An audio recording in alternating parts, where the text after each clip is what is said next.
कांग्रेस के लोकसभा प्रत्याशी प्रताप सिंह लोधी ने किया नामांकन दर्ज। नामांकन के पहले कृषि उपज मंडी में सभा का हुआ आयोजन, फिर निकाली गई विशाल रैली। मंत्री हर्ष यादव, प्रभुराम चौधरी सहित पूर्व एवं वर्तमान विधायक रहे मौजूद। लोकसभा से कांग्रेस के प्रत्याशी प्रताप सिंह लोधी ने सोमवार को अपना नामांकन दाखिल किया। नामांकन दाखिल करने के पूर्व स्थानीय कृषि उपज मंडी परिसर में एक सभा का आयोजन किया गया। आम सभा के दौरान मंत्री हर्ष यादव, प्रभारी मंत्री डॉक्टर प्रभुराम चौधरी, नवागत कांग्रेस नेता डॉक्टर रामकृष्ण कुचमरिया, दमोह वर्तमान विधायक राहुल सिंह, मलहरा विधायक प्रद्युम्न सिंह, बंडा विधायक तंवर सिंह लोधी सहित पूर्व एवं वर्तमान विधायक मौजूद हैं। इन सभी ने मंच से कांग्रेसियों को संबोधित करते हुए आगामी दिनों में कांग्रेस को विजय बनाते हुए राहुल गांधी के हाथ को मजबूत करने का आह्वान किया। आम सभा के बाद एक रैली निकाली गई, जो शहर के अनेक मार्गों से होती हुई जिला कलेक्ट्रेट कार्यालय पहुंची, जहां पर रैली का समापन किया गया। वहीं रैली के समापन के बाद प्रताप सिंह लोधी के बाद पूर्व मंत्री मुकेश नायक, प्रभारी मंत्री डॉक्टर प्रभुराम चौधरी सहित अन्य लोगों ने नामांकन दाखिल किया। नामांकन दाखिल के बाद मीडिया से चर्चा के दौरान दमोह प्रत्याशी प्रताप सिंह लोधी, डॉक्टर प्रभुराम चौधरी, मुकेश नायक ने मोदी सरकार पर हमला बोलते हुए कांग्रेस की जीत को सुनिश्चित बताया। मुद्दों को लेकर चुनाव हमारे तो सबसे बड़ा मुद्दा है यहाँ पर रोजगार नहीं है। यहाँ के युवाओं के लिए रोजगार नहीं है, किसान लोग परेशान हैं, महिलाओं के उत्पीड़न हो रहे हैं, पूरे बुंदेलखंड में पेयजल की समस्या है। इन्हीं मुद्दों को लेकर हम जाएंगे, पूरा चुनाव लड़ेंगे। साथ ही हमारी कमलनाथ जी सरकार जैसी बनी, उसने तत्काल ही जो वचन पत्र में मुद्दे थे, उन्होंने 80-85 के दिन में करीब 70 वचन पत्र तत्काल ही जनता के सामने जो चीज़ कहा था वो किया। और इनका आप लोगों ने देखा होगा 2014 के बाद जो भी इन लोगों के मुद्दे थे आज भी जीवित हैं। चाहे नोटबंदी का मामला हो, चाहे काले धन का वापसी करने का मामला हो, या 15 लाख पे देने का प्रत्येक मतदाता के पास पहुंचने का हो, या फिर युवाओं के लिए 2 करोड़ रोजगार देने का हो। इन मुद्दों में कभी भी चर्चा नहीं होती आज, और होती है तो कहीं पाकिस्तान की चर्चा होने लगती है, गाय गोबर की चर्चा होने लगती है। मतलब पूरे देश को आज कांग्रेस की ज़रूरत है, राहुल गांधी की ज़रूरत है, क्योंकि विचारधारा 2 प्रकार की है, एक तो गांधी की विचारधारा और एक गोडसे की विचारधारा। और जो आज देश को गोडसे की विचारधारा पर ले जा रहे हैं, खंडित कर रहे हैं, उसके लिए यदि कांग्रेस नहीं आई तो ये देश खंडित हो जाएगा और हमारा संविधान में भी छेड़छाड़ की जा रही है। तो इन्हीं मुद्दों के साथ हम लोग जनता के बीच में जाएंगे। और रहा यहाँ के सांसद जी का, तो इन लोगों एक भी, मैंने हर विधानसभा में गया है, एक भी उपलब्धि नहीं है जो वो कह सके कि मैंने इस काम के बदले हमको जनता वोट देगी। मतलब कि भाजपा के लोग आरोप लगा रहे हैं कि आप विधानसभा जीत के नहीं आए, लोकसभा कैसे जीते अपनी खुद की विधानसभा में? कुछ चीज़ें ऐसी होती हैं, जब हमारा ही कांग्रेस के परिवार के लोग 5-6 भागों में बट गए, सभी लोगों ने टिकट मांग ली, और जहाँ जहाँ चाहे हटा हो, चाहे जवेरा हो, चाहे पथरिया हो, जब कांग्रेस के लोगों ने ही निर्दलीय रूप से खड़े हो गए तो बट गई वोट हमारी, इसलिए वहाँ हार गए। दमोह में बटी नहीं वोट, सिंगल प्रत्याशी राहुल सिंह दे, और उसके बाद कोई भी हमारा ऐसा प्रत्याशी नहीं खड़ा हुआ जो कांग्रेस का था। इस कारण से यहाँ पर जीत हुई। वो है पुलवामा में हमारे 40 सैनिकों का शहीद हो जाना। उस पर जिस तरह की राजनीति करके आंख में धूल झोंकने का काम मोदी जी ने किया, उसकी जितनी निंदा की जाए कम है। कांग्रेस के नेता जब प्रश्न चिन्ह उठाते थे सर्जिकल स्ट्राइक पर, तो हमारा एक ही उद्देश्य होता था कि पाकिस्तान को जिस तरह का माकूल जवाब देना चाहिए था, वो माकूल जवाब हमने नहीं दिया। हम जब प्रश्न उठाते हैं तो हमारा आशय सेना के पुरुषार्थ, उसके शौर्य, उसके पराक्रम पर कोई प्रश्न चिन्ह लगाना नहीं है। ये पूरा चुनाव, मैं हमेशा ये कहता हूँ, जिस काल खंड, समय और परिस्थिति में शब्द अपने अर्थ खो दें, कही गई बात का अभिप्राय बदल दिया जाए, तब वो कालखंड सबसे ज़्यादा पराभव का कालखंड माना जाता है। आज भारत की राजनीति को जिस तरह के घटियावादी दौर में धकेल दिया है, उससे भारत की जो अभिप्राय संपदा जो है वो मोदी जी ने चकनाचूर कर दी है।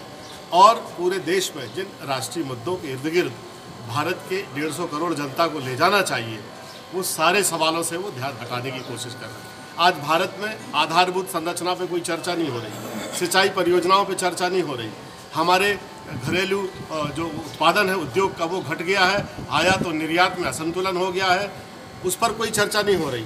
मोदी की साख और रुपए की कीमत में होड़ लगी हुई है घटने में, इस पर कोई चर्चा नहीं हो रही है। राजकोषीय घाटा बढ़ रहा है। क्रूड ऑयल के प्राइस कम होने के बावजूद भी भारत के उपभोक्ताओं को सस्ते दाम पर पेट्रोल और डीजल इन्होंने नहीं बेचा, उस पर कोई चर्चा करने तैयार नहीं है।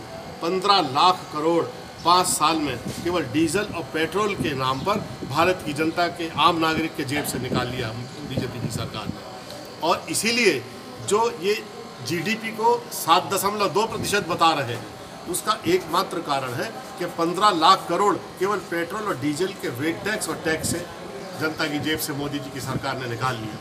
आज भारत की पूरी योजना का आकार अगर प्लान बजट और नॉन प्लान बजट दोनों को जोड़ दें तो 27 लाख करोड़ की विशाल अर्थव्यवस्था का की इकोनॉमी है, उसका आकार है भारत की अर्थव्यवस्था। आप मानते कि सर्जिकल स्ट्राइक होती है, स्ट्राइक फर्जी?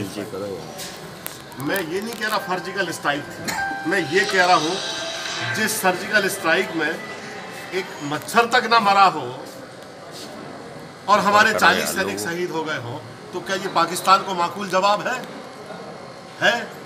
आप कह रहे हैं कि सेना के ऊपर सौर्य के ऊपर पराक्रम नहीं कर रहे, लेकिन आप कह रहे हैं कि मच्छर भी नहीं मरा है बालाकोट हमले में, तो हम क्या झूठ बोल रहे हैं? और इसमें शौर्य और पराक्रम पर प्रश्न चिन्ह की कहाँ बात हो गई? अल जजीरा चैनल ने, न्यूयॉर्क टाइम्स ने, बीबीसी लंदन ने उस गांव में जाकर रिपोर्ट किया है कि कोई नहीं मरा है। क्या आंख में धूल झोंक रहा है पूरे देश की जनता की? एक सवाल और, दिग्विजय सिंह जी ने कांग्रेस कमेटी के कार्यालय की जमीन को राम मंदिर को देने की इच्छा जाहिर की, अचानक से राम के प्रति इतना प्रेम क्यों? इसका जवाब माननीय दिग्विजय सिंह जी आपको अच्छी तरह से देंगे। आपको क्या लगता है, क्या सोच के कहा होगा दिग्विजय सिंह जी? देखिए, बीजेपी एक ये प्रयत्न करती है, मैंने कहा ना कि अभिप्राय संपदा को खत्म कर दिया, कही गई बात का अर्थ बदल दिया, कही गई बात का अभिप्राय बदल दिया। इस देश में बीजेपी के 2-4 हज़ार लोग तो इस बात के लिए काम करते हैं कि कांग्रेस का कोई भी नेता कोई बात कहे तो उसके कितने प्रकार के अर्थ बदलना है। इस वजह से व्यक्ति जैसा है वैसा दिखाई भी देना चाहिए, वो दिग्विजय सिंह जी का प्रयास है। वो बिल्कुल एक हिंदू परंपराओं को, मान्यताओं को, रीति रिवाजों में रचे बसे नेता है और वो एक अपने धर्म को, संस्कृति को, परंपरा को अपने घर तक और निजी मामलों तक सीमित रखना चाहते हैं। ये धर्म को सड़क पर लाना चाहते हैं। सड़क पर लाने का विषय है हमारा विकास और घर तक सीमित रखने का विषय है हमारा धर्म, संस्कृति, परंपरा, रीति रिवाज, मान्यताएं। आप लोग तैयार हैं, कांग्रेस पार्टी तैयार है जन्मभूमि राम मंदिर को जमीन देने के लिए? बना पाएंगे आप? बड़े फ्रेम में नहीं, दलित वोट पूरी तरह से आज की तारीख में कांग्रेस के साथ है, क्योंकि पिछले 5 वर्ष में नरेंद्र मोदी की सरकार में जिस तरीके से दलितों के ऊपर अत्याचार हुए हैं, आपको जानकारी होगी गुजरात में जब ऊना कांड हुआ था, किस तरीके से दलितों को बांधकर वहाँ पर पूरे सड़क पर खचोड़ा गया। आपको पता होगा कि हैदराबाद में रोहित वेमुला के साथ क्या हुआ। आपको जानकारी होगी कि कन्हैया कुमार के साथ देशद्रोह का मुकदमा दायर किया गया। आपको जानकारी होगी कि 2 अप्रैल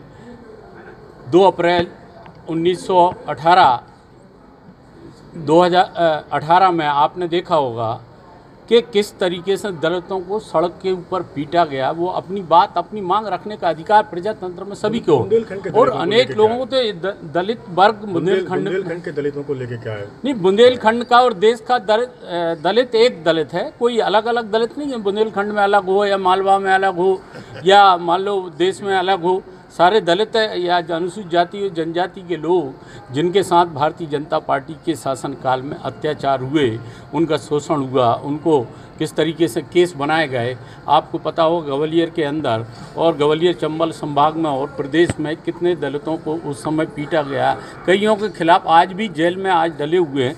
वो कौन सा गुनाह कर रहे थे? अपनी मांग करने का अधिकार प्रजातंत्र में सभी को है। कांग्रेस पार्टी को आपके चेहरे का कितना फायदा मिलेगा? देखिए, चेहरा कांग्रेस पार्टी का, हमारे चेहरा राहुल गांधी हैं। हमारी अखिल भारतीय कांग्रेस कमेटी के अध्यक्ष राहुल गांधी हैं और एक एक कार्यकर्ता, उन्हीं में से मैं भी एक कार्यकर्ता हूं।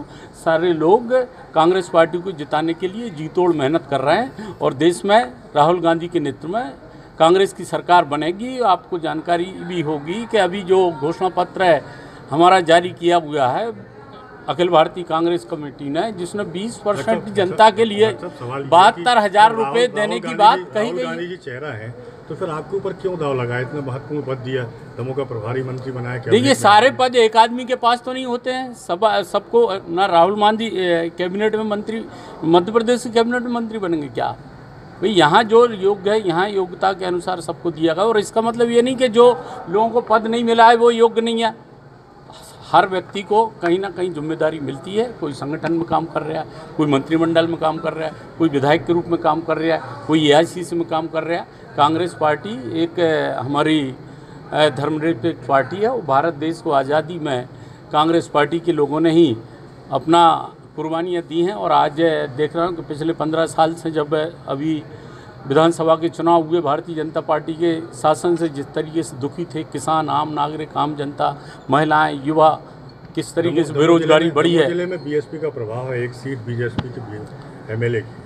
देखिए, ऐसा है यहाँ पर दमोह जिले जिले में कांग्रेस का प्रभाव है। और अभी आपको 6 मई का जो मतदान होगा और उसके बाद जो रिजल्ट आएंगे, आपको निश्चित रूप से इस बात का जवाब इधर की दमोह जिले की जनता और मध्य प्रदेश की, देश की जनता देगी और कांग्रेस की सरकार बनेगी। और यहाँ से हमारे प्रताप सिंह जी को ऑल इंडिया कांग्रेस कमेटी ने प्रत्याशी बनाया है, वो भारी मतों के साथ में यहाँ से जीत कर विजय होंगे। थैंक